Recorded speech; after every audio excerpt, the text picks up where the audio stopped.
ఈ రాష్ట్ర ముఖ్యమంత్రి శ్రీ వైఎస్ జగన్మోహన్ రెడ్డి గారు ఎన్నికల హామీలో ఎన్నో అబద్ధపు వాగ్దానాలను తప్పుడు హామీలను ఇవ్వడం జరిగింది.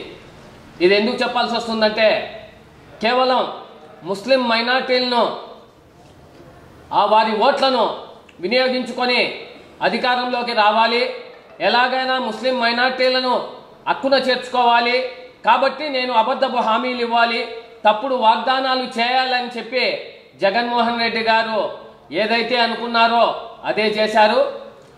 నేను అధికారంలోకి వచ్చిన వెంటనే ఇస్లామిక్ బ్యాంక్ ఏర్పాటు చేస్తాను, సబ్ ప్లాన్ అమలు చేస్తాము, హజ్ హౌస్లను కొత్తగా ఏర్పాటు చేస్తాము, పేద నిరుద్యోగ యువకుల కోసం ఎన్నో నిరుద్యోగ ఉపాధి అవకాశాలను కల్పిస్తాము, దుల్హన్ పథకం 50,000ను 1,00,000 రూపాయలకు పెంచుతాము అన్నటువంటి జగన్మోహన్ రెడ్డి గారు మొత్తం 5 సంవత్సరాల పుణ్యకాలం అంతా గడిచిపోయింది.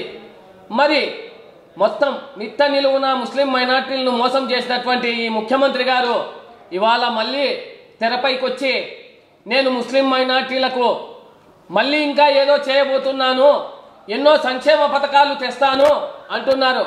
అయ్యా జగన్మోహన్ రెడ్డి గారు, ఏదైతే గతంలో తెలుగుదేశం పార్టీ అధికారంలో ఉన్నప్పుడు ఆంధ్ర రాష్ట్ర అభివృద్ధి ప్రదాత ముస్లిం మైనార్టీల పక్షపాతి అయినటువంటి గౌరవనీయులు శ్రీ నారా చంద్రబాబు నాయుడు గారు ముస్లిం మైనార్టీల పైన ఉన్నటువంటి చిత్తశుద్ధితో ఎన్నో సంక్షేమ పథకాలను ముస్లిం మైనార్టీలకు అందించడం జరిగింది.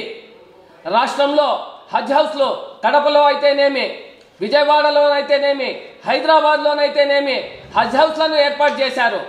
దుల్హన్ పథకం పేరిట 50,000 దాదాపు 40,000 మందికి రాష్ట్ర వ్యాప్తంగా అందించినటువంటి ఘనత నారా చంద్రబాబు నాయుడు గారికి దక్కుతుంది. ఇమాం మౌజన్లకు వేతనాలు అయితేనేమి, అలాగే మనము చూస్తున్నటువంటి ఈ నిరుద్యోగ ఉపాధి కింద సప్లై నిధులు మైనార్టీ వక్ఫ్ బోర్డు కింద ఎన్నో రుణాలు అందేవి, 50,000, 1,00,000, 2,00,000 ఇలా రుణాలు అందేవి. వీటన్నిటినీ నిర్వీర్యం చేస్తూ మీరు ఏదైతే మాట ఇచ్చారో మాట తప్పారు.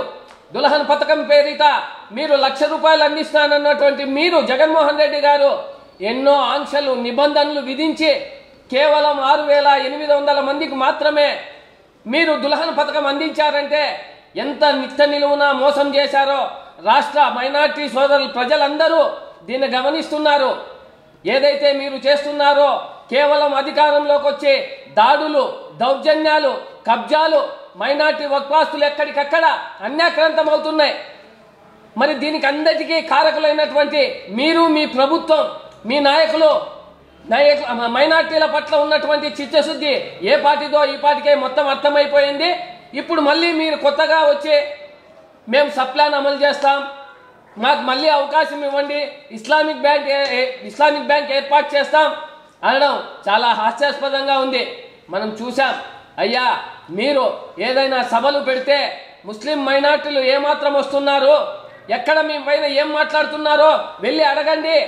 చివరకు మీరు పెట్టినటువంటి సభ నేను సిద్ధమని మా ముస్లిం మైనార్టీలంతా అయితే సంసిద్ధంగా ఉన్నారు.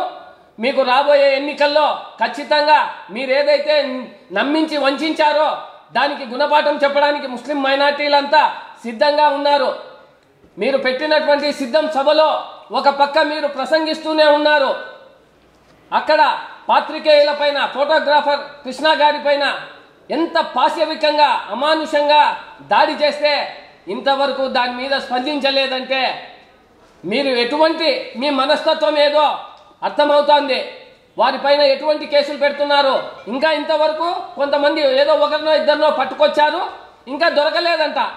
అంటే మీరు పాత్రికేయుల పైన కూడా కక్ష కడుతున్నారు.